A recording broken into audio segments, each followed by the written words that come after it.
Hi guys, मैं हूँ आशीष आर्या और आप देख रहे हैं मेरे यूट्यूब चैनल इंग्लिश विद आशीष आर्या। दोस्तों, सबसे पहले तो आप लोगों को रामनवमी की ढेर सारी शुभकामनाएं। Happy Ramnavami to all. तो दोस्तों, आज का टॉपिक है टेंस। आज की इस वीडियो में हम टेंस को इस तरह सीखेंगे जो हम किसी दूसरों को भी बता सके, यानी टेंस में हमें कभी कोई दिक्कत ना हो, ये वीडियो देखने के बाद। तो चलिए आज का इस वीडियो को शुरू करते हैं। तो दोस्तों, पहले आप ये जान लीजिए आज का टॉपिक टेंस है। तो टेंस क्या करता है, पहले ये जानिए। टेंस जो है किसी भी काम, मतलब कोई भी क्रिया जब होती है उसमें जो समय लगता है वही टेंस दर्शाता है। Tense shows the time of occurrence of action of a verb, यानी काल जो है, टेंस जो है किसी भी काम में लगने वाले समय को दर्शाता है। हम उसका डिफिनेशन आपको बोर्ड पे लिख देते हैं। टेंस का definition, tense shows the time of occurrence of an action of a verb. Tense shows the time of occurrence of an action of a verb. यानी टेंस जो है किसी काम में लगे समय को दर्शाता है, लगने वाले समय को दर्शाता है। अब देखिए, वही काम के होने में जो समय लगता है उसको तो टेंस दर्शाता है। वही क्रिया के स्थिति के आधार पर, वही काम के स्थिति के आधार पर टेंस को 3 भागों में बांटा गया है। There are 3 kinds of tense. उसको 3 भागों में बांटा गया है। देखिए, टेंस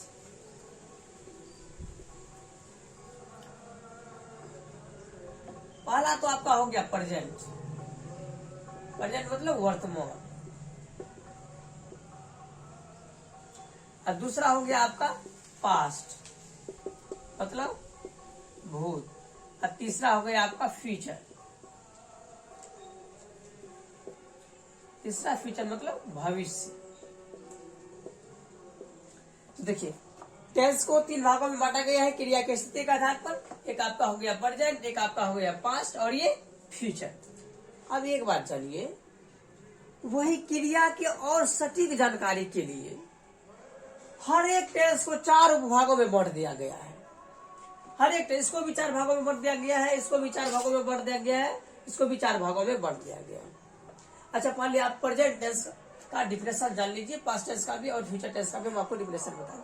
प्रेजेंट मतलब देखिए, प्रेजेंट मतलब वर्तमान होता है। इससे क्लियर हो जाता है जो कोई भी काम अगर वर्तमान में होगा, आपको वाक्य देखने से पता चल जाएगा कि ये काम वर्तमान में हो रहा है या होता वर्तमान में। मान के चलिए जो अभी शुरू हुआ है लेकिन अभी भी होता आ रहा है, वाक्य देखने से आपको पता चल जाएगा जो ये प्रेजेंट टेंस का ही वाक्य है। देखिए, भूत मतलब पास्ट। पास्ट टेंस आपको ये, अगर इस टेंस के वाक्य को आप कहीं देखेंगे तो आपको खुद पता चल जाएगा। जो आप सोचिएगा जो ये तो काम हो गया है, ये काम तो हो गया है। जिस वाक्य को देखने से आपको लगेगा ये काम हो गया है, आप उसको पास्ट टेंस समझिएगा। मतलब ये काम पास्ट में हो चुका है, भूत में हो चुका है। भविष्य मतलब आपको जैसे वाक्य देखेंगे तो लगेगा जो भविष्य में होगी या होने वाला है, तो आप समझ जाएंगे ये फ्यूचर का वाक्य होगा। सिंपल। अब देखिए, हम इसके भेद को गहराई से जानते हैं। पहले आप ये जान लीजिए, हर एक टेंस को 4 भागों में बांटा गया है क्रिया के सटीक जानकारी के लिए। तो प्रेजेंट टेंस, पहले जो उपभाग है, चारों का एक ही उपभाग है लेकिन सबका नाम अलग अलग है। हम आपको उपभाग बता देते हैं जो कौन कौन है। पहला उपभाग है आपका सिंपल या इंडिफिनिट। इसको बोलते हैं संदिग्ध या वर्तमान। संदिग्ध या वर्तमान। दूसरा में देखिए इम्परफेक्ट। इम्परफेक्ट का हिंदी होता है अपूर्ण। इम्परफेक्ट का हिंदी होता है अपूर्ण। अब तीसरा में देखिए परफेक्ट। परफेक्ट का होता है पूर्ण। अच्छा, चौथा में होता है परफेक्ट कंटिन्यूअस।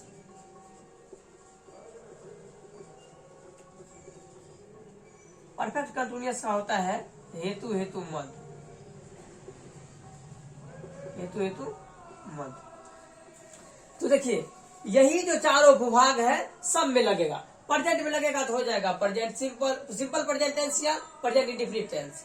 यही प्रेजेंट अगर इसमें लगेगा, प्रेजेंट अगर इम्परफेक्ट अगर प्रेजेंट में लगेगा तो प्रेजेंट इम्परफेक्ट टेंस। यही परफेक्ट अगर प्रेजेंट में लगेगा तो प्रेजेंट परफेक्ट टेंस। यही परफेक्ट कंटिन्यूअस अगर प्रेजेंट में लगेगा तो प्रेजेंट परफेक्ट कंटिन्यूअस टेंस। यही सिंपल या इंडेफिनिट अगर इसमें लगेगा तो पास्ट इंडेफिनिट टेंस, इसमें लगेगा तो फ्यूचर इंडेफिनिट टेंस। तो यही चारों भाग यही सब में लगता है, इतना समझ लीजिए आप। जो यही चारों विभाग है जो इसमें लगता है। एक बात और गौर करने वाली है, ये जो इम्परफेक्ट है इसका दो नाम और होता है। कहीं लिखा रहेगा कंटिन्यूअस या CONTINUOUS कंटिन्यूअस। एक होता है प्रोग्रेसिव, प्रोग्रेसिव। या तो लिखा रहेगा इम्परफेक्ट या तो कंटिन्यूअस या प्रोग्रेसिव। ये तीन तरह से आप लिख सकते हैं इसको, जिसका हिंदी अपूर्ण होता है। तो अब मैंने आप लोगों को बताया जो यही चार भाग होते हैं जो हर एक टेंस में लगते हैं। इसका भी चार भाग होता है, तो present indefinite tense, present imperfect tense, present perfect tense या प्रेजेंट परफेक्ट कंटिन्यूअस टेंस। तो दोस्तों मैंने आप लोगों को बताया टेंस का डिफिनेशन। टेंस कितने प्रकार के होते हैं, तो टेंस 3 प्रकार के होते हैं और उसका जो विभाग होता है मैंने आप लोगों को विभाग बताया। अब देखिए फर्स्ट में आता है आपका प्रेजेंट। अब हम प्रेजेंट टेंस को पढ़ेंगे। अब इसको मिटा देते हैं। अब हम प्रेजेंट टेंस को पढ़ेंगे बढ़िया से।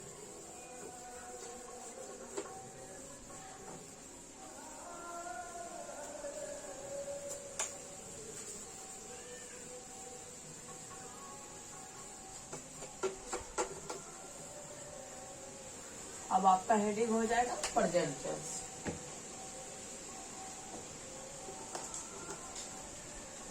पहला है प्रेजेंट टेंस, प्रेजेंट। तो मैंने आप लोगों को बताया था प्रेजेंट टेंस का पहला क्या भाग होता है, इंडेफिनिट या सिंपल। प्रेजेंट टेंस के 4 भाग होते हैं। ए नंबर में आपका होगा प्रेजेंट इंडेफिनिट, प्रेजेंट इंडेफिनिट या सिंपल प्रेजेंट, सिंपल प्रेजेंट। इसका हिंदी होगा सामान्य वर्तमान काल, सामान्य वर्तमान काल, सामान्य वर्तमान काल इसका हिंदी होगा। तो देखिए इसका एक पहचानने का नियम है। इसका पहचानने का नियम हम आपको लिख देते हैं। पहचान आइडेंटिफिकेशन रूल, पहचानने का नियम। जिस हिंदी वाक्य क्रिया के अंत में ता है, ती है, ते है इत्यादि लगा रहे तो आप समझेंगे जो वह वाक्य प्रेजेंट इंडेफिनिट का ही है। ता है, ती है, ते है लगा रहेगा तो आप ऑटोमेटिक समझ जाएंगे जो वह वाक्य प्रेजेंट इंडेफिनिट का ही है। अब इसका देखिए बनाने का नियम,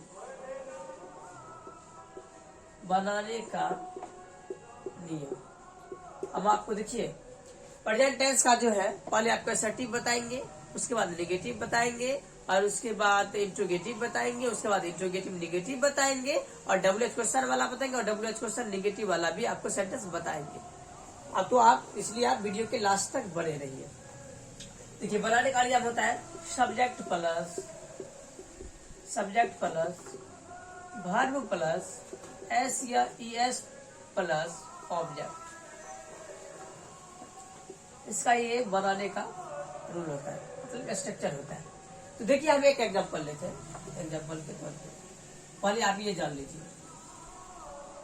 ये जो वर्ब के बाद S या ES लिखे हैं कहाँ S या ES लगता है और कहाँ S या ES नहीं लगता है। तो देखिए हम आपको रूल बता देते हैं।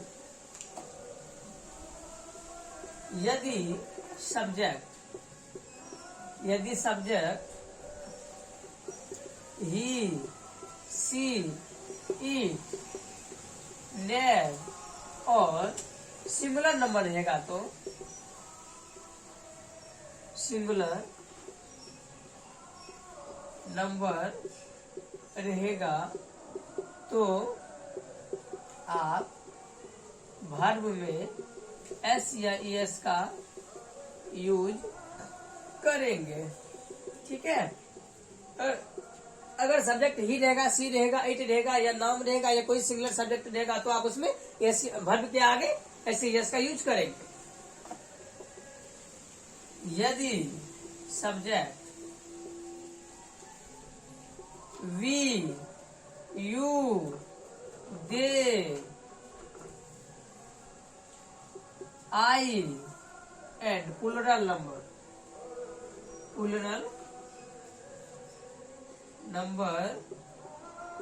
रहेगा तो आप वर्ब के आगे एस या एस का यूज नहीं करेंगे, एस का यूज नहीं करेंगे।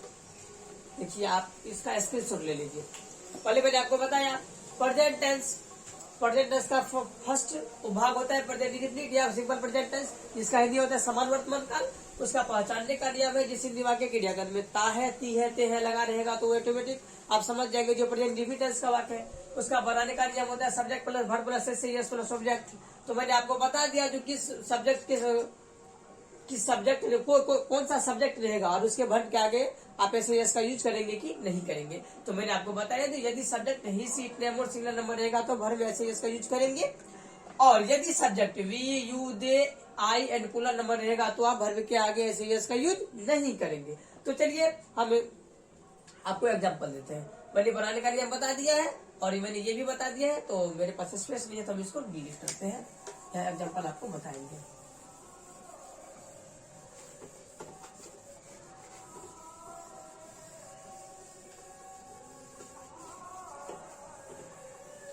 देखिए, मैं एग्जाम्पल लेता हूँ। एग्जाम्पल, मैं खाता हूँ, मैं खाता हूँ। बी नंबर में राम खाता है। सी नंबर में सीता और गीता लिखती है। डी नंबर में वे लोग जाते हैं। देखिए, हम इसको बनाएंगे। मेरे पास स्ट्रक्चर है, ता है, ती है, ते है। हम समझ गए जो ये भाई प्रेजेंट इंडेफिनिट का ही टेंस है। आपके पास स्ट्रक्चर है, आप इसके अकॉर्डिंग बना सकते हैं। इसमें देखिए, सब्जेक्ट पहले बोलता है तो सब्जेक्ट आपका आई है, मैं खाता हूँ। आई सब मैं है तो इसका आई का इंग्लिश, मैं का इंग्लिश आई। खाना का आप सभी जानते होंगे, खाता हूँ, आई ईट। मैंने आपको बताया था यदि सब्जेक्ट आई, वी, यू, दे और प्लूरल नंबर रहेगा तो वर्ब के साथ एस का प्रयोग नहीं करेंगे। अब देखिए, राम खाता है तो मैंने ये भी बताया था यदि subject he, she, it, name और सिंगुलर नंबर रहेगा तो वर्ब के आगे आप एस का प्रयोग करेंगे। देखिए, यहाँ नाम है तो राम एक नाम है तो राम। खाना का आप लोग जानते हैं ईट, तो वर्ब एस लग जाएगा, ईट के साथ लगेगा एस, तो राम ईट्स, राम खाता है। अब उसके बाद देखिए, सीता और गीता लिखती है, दो है, एक सीता और एक गीता, तो ये तो सिंगुलर नंबर नहीं हुआ, ये तो प्लूरल नंबर हो गया, एक से अधिक है। तो आप इसको लिखेंगे सीता एंड गीता लिखती है, राइट। आप वर्ब एस का प्रयोग नहीं करेंगे क्योंकि एक से अधिक है। सीता एंड गीता, राइट, सीता और गीता लिखती है। अब उसके बाद देखिए, वे लोग जाते हैं, वे लोग का होता है दे, आप लोग सभी जानते होंगे। दे, अचानक आपको इसमें एस का प्रयोग नहीं होगा क्योंकि मैंने आपको बताया था जो आई, वी, यू, दे और प्लूरल नंबर के साथ वर्ब एस का प्रयोग नहीं किया जाता है। तो मैंने ये देखिए, ये जो आप जितना बताए हम, ये आपका एसर्टिव हो गया।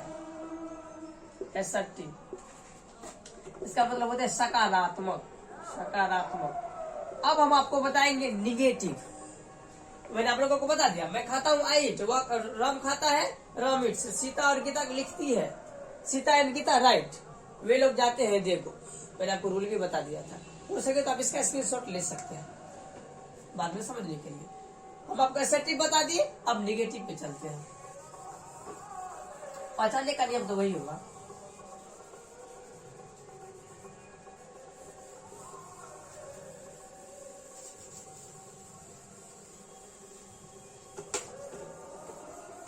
हम चलते हैं निगेटिव।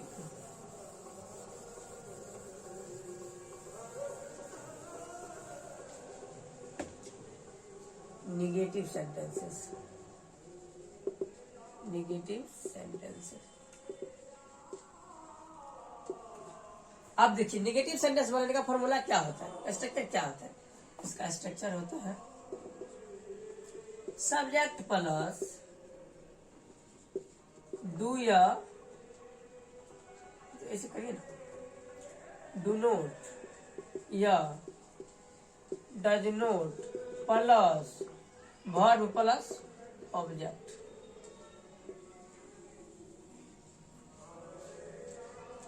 अब देखिए इसका फॉर्मूला होता है सब्जेक्ट प्लस डू नोट या does note plus verb plus object. अब आप सोचेंगे जो डू नोट किसके साथ लगाएंगे और डज नोट किसके साथ लगाएंगे, तो सिंपल है, इसका भी दो रूल है, समझ लीजिए।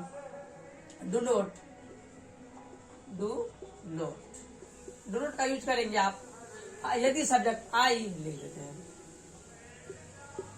यदि subject I we you they and plural number रहेगा, तो प्लूरल नंबर रहेगा तो आप डू नोट का यूज करेंगे, डज नोट। यदि सब्जेक्ट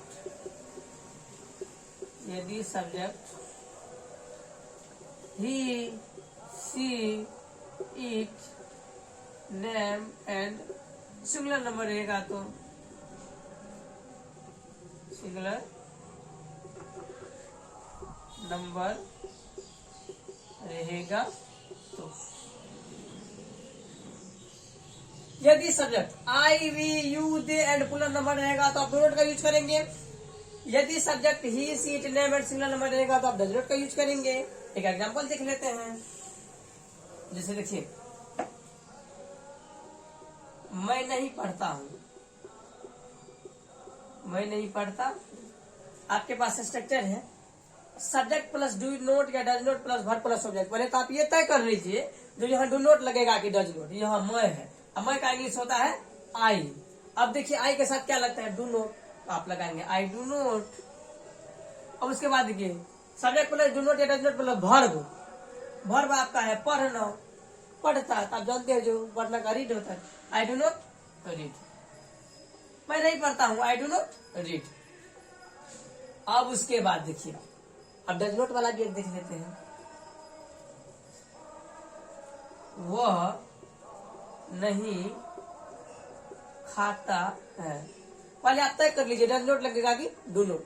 वो है, अभी क्या बता है ही मतलब वो लगता है डज नोट, तो आप पहले सब्जेक्ट दीजिए ही, आई के बाद डज नोट दे दीजिए, ही डज नोट। अब उसके बाद देखिए खाता ईट, ही डज नोट ईट। एक बात ध्यान में रखिएगा, पहले हम क्या करते थे, यदि सब्जेक्ट रहता तो भर में से यस लगाते थे, लेकिन अब सब्जेक्ट ही तो रहता है, लेकिन अब भर में से भर भी ये हुआ इसमें से यस नहीं लगाते, क्योंकि निगेटिव सेंटेंसेस है। इसका जो एस या यस जो इसमें अगर भर में लगने का रहता था वो अब इसमें लग जाता है, तो इसलिए ये हर वक्त ये V1 ही रहेगा, V5 ये कभी नहीं होगा। ठीक है, तो चलिए मैंने आप लोगों को बता दिया निगेटिव सेंटेंसेस का बनाने का नियम होता है सब्जेक्ट प्लस डू नोट या does note plus verb plus object. और उसके बाद डू नोट का प्रयोग मैंने बताया, यदि subject I we you they and plural number रहेगा तो आप डू नोट का प्रयोग करेंगे, और डज नोट का प्रयोग यदि सब्जेक्ट ही सीट नेम और सिंगुलर नंबर रहेगा तो आप डज नोट का प्रयोग करेंगे। जैसे मैंने पढ़ता हुआ डू नोट ईट, वो नहीं खाता, ही डज नोट ईट। अब उसके बाद देखिए हम आपको बताएंगे इंट्रोगेटिव सेंटेंसेस। नेगेटिव मैंने बता दिया,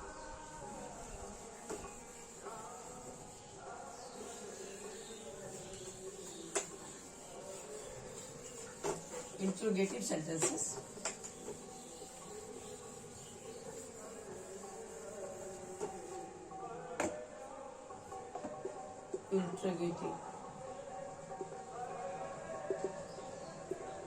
इंट्रोगेटिव सेंटेंसेस मतलब प्रश्नात्मक वाक्य, प्रश्नात्मक वाक्य। सिंपल है, इसका बनाने का नियम होता है स्ट्रक्चर हम आपको पहले बता देते हैं। डू या डज प्लस सब्जेक्ट प्लस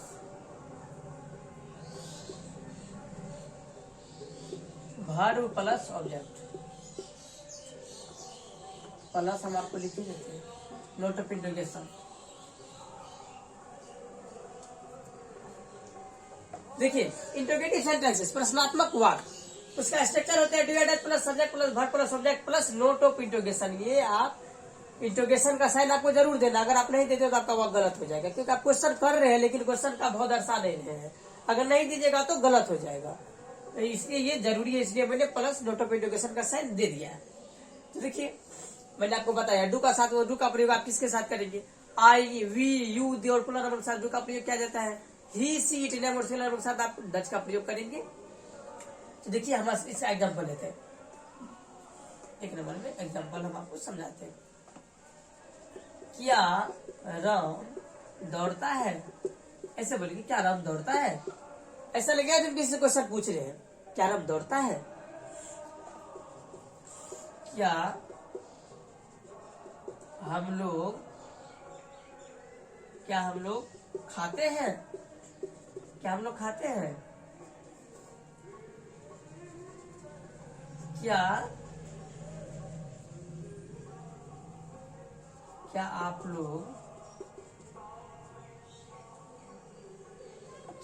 लोग खेलते हैं,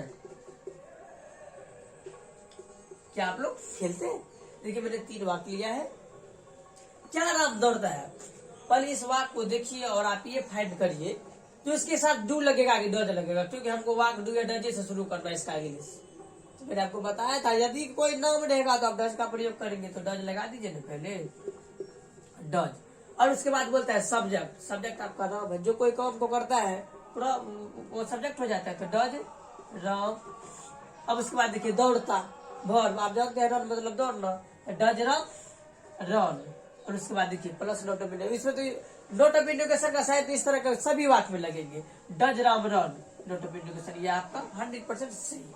अब उसके बाद देखिए क्या हम लोग खाते हैं, पहले आप ये सोच लीजिए जो डू लगेगा कि डज, हम लोग हैं स्वाभाविक है डू लगेगा, मैंने आपको बताया है डू, उसके बाद हम लोग हैं, हम लोग का जानते हैं वी, डू वी खाते हैं तो इट, डू वी इट हो गया। अब उसके बाद क्या आप लोग खेलते हैं, पहले आप ये फाइंड करिए तो इस क्या के लिए डू आएगा कि डज, आप लोग है बताइए, यू मतलब तुम लोग, आप लोग, डू ये लगेगा तो डू यू खेलते हैं पहले, उसके बाद नोट ऑफ इंटरोगेशन दे दिए, आपका इंटरोगेटिव खत्म। इस तरह का आपसे ढेर सारे सेंटेंस को इस स्ट्रक्चर पे बना सकते हैं। इंटरोगेटिव सेंटेंस से मतलब प्रश्नात्मक, इसका स्ट्रक्चर आपके पास है डू या does plus subject plus verb plus object. उसका एग्जांपल क्या राम दौड़ता है, डज राम रन, क्या हम लोग खाते हैं, डू वी ईट, क्या आप लोग खेलते हैं, डू वी प्ले। अब देखिए अब हम आपको बताएंगे इंटरोगेटिव निगेटिव, ये हम मिटा देते हैं।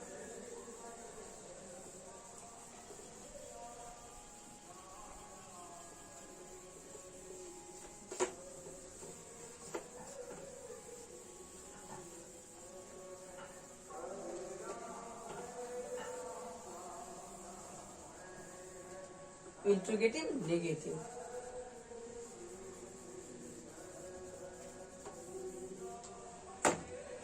इंटरोगेटिव नेगेटिव,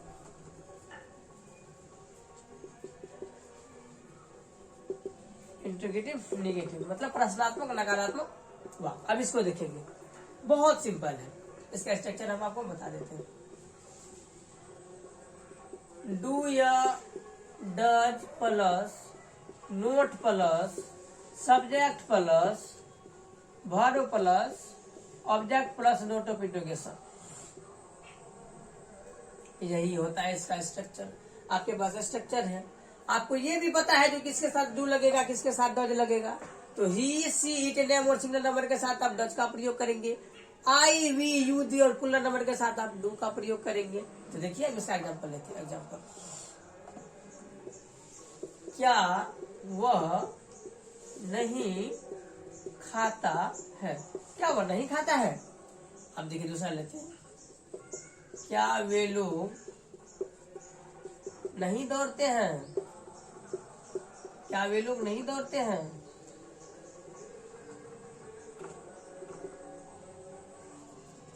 क्या आप ए नंबर बी सी, क्या आप नहीं लिखते हैं? क्या आप नहीं लिखते हैं? अब देख लीजिए, वो है तो डज लगेगा, डज दे देंगे, डज, उसके बाद नोट दे देंगे, डज नोट, उसके बाद सब्जेक्ट है तो ही, तो डज नोट ही खाता है। आपको जानते हैं जो खाता का इंग्लिश होता है ईट, इसके बाद ये दे देंगे।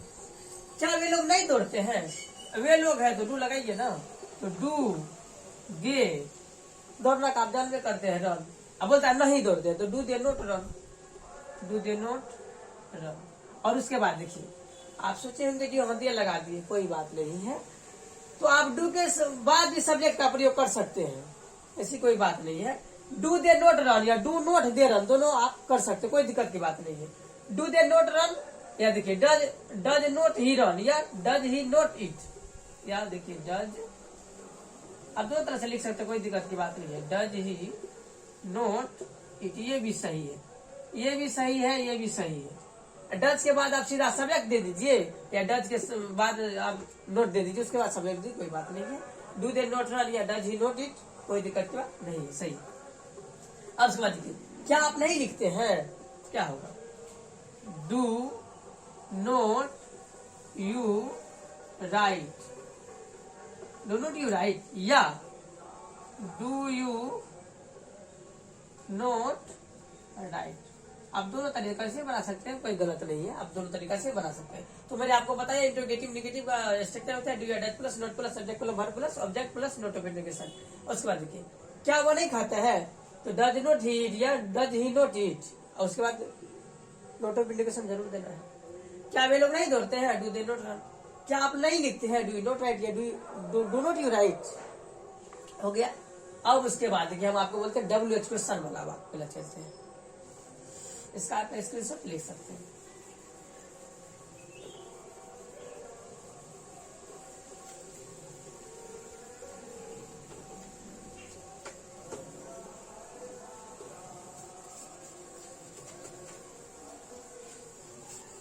WH क्वेश्चन वाला बात पे चलते हैं।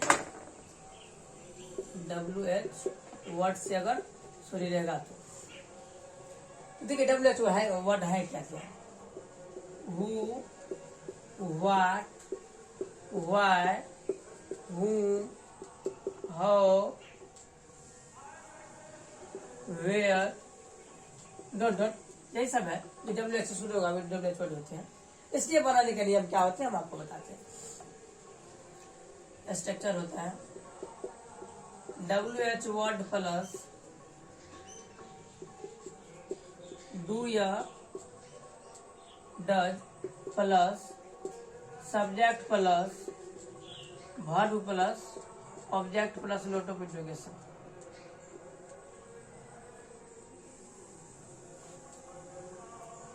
इसका एग्जांपल देख लीजिए, इसका स्ट्रक्चर अच्छा से देख लीजिए। WH वर्ड प्लस डू या does plus subject plus verb plus object plus note of interrogation. Example देखिए,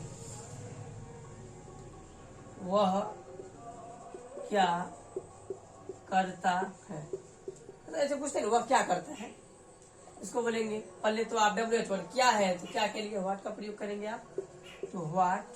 अब उसके बाद देखिए, वह है तो वह के लिए आप बता डज का प्रयोग करेंगे, तो व्हाट डज। सब्जेक्ट है, सब्जेक्ट के रूप में ही है, वह है तो व्हाट डज ही। करना का आप जानते हैं do, what does he do, और नोट ऑफ इंट्रोगेशन हो गया। अब उसके बाद देखिए, एक और लेते हैं। वे लोग कहाँ जाते हैं? वे लोग कहाँ जाते हैं? देखिए, कहाँ है, WH वर्ड बोले, चुनिए कहाँ, कहाँ का आप जानते हैं वेयर। वे लोग हैं तो डू लगेगा कि डज, तो डू लगेगा, तो वेयर डू। सब्जेक्ट क्या है? वे लोग, तो वेयर डू दे। अब वर्ब है आपका जाना, आप जानते हैं जो go, where do they, note of interrogation का साइन दे दीजिए, सही हो गया आपका। स्ट्रक्चर ये रहा एग्जाम्पल हो गया। अब उसके बाद देखिए हम आपको WH क्वेश्चन नेगेटिव वाला बताते हैं, ये है डिलीट कर देते हैं।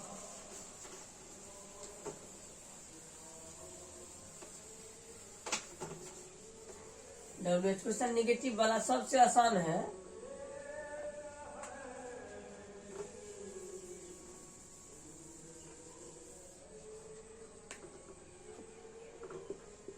Note plus subject plus verb plus object plus WH question का चिन्ह। WH क्वेश्चन पर do added plus not plus subject plus verb plus object plus note of interrogation, मतलब WH क्वेश्चन का साइन। इसका एग्जांपल लीजिए, negative sentences, negative sentences. WH question का negative sentence हम आपको बता देता है।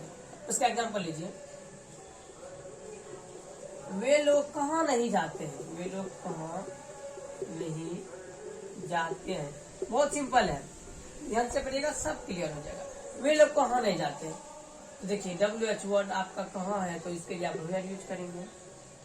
अब देखिए डू एडस का प्रयोग होगा कि नहीं होगा। वे लोग हैं, वे लोग के साथ आप डू का प्रयोग करेंगे, वेयर डू।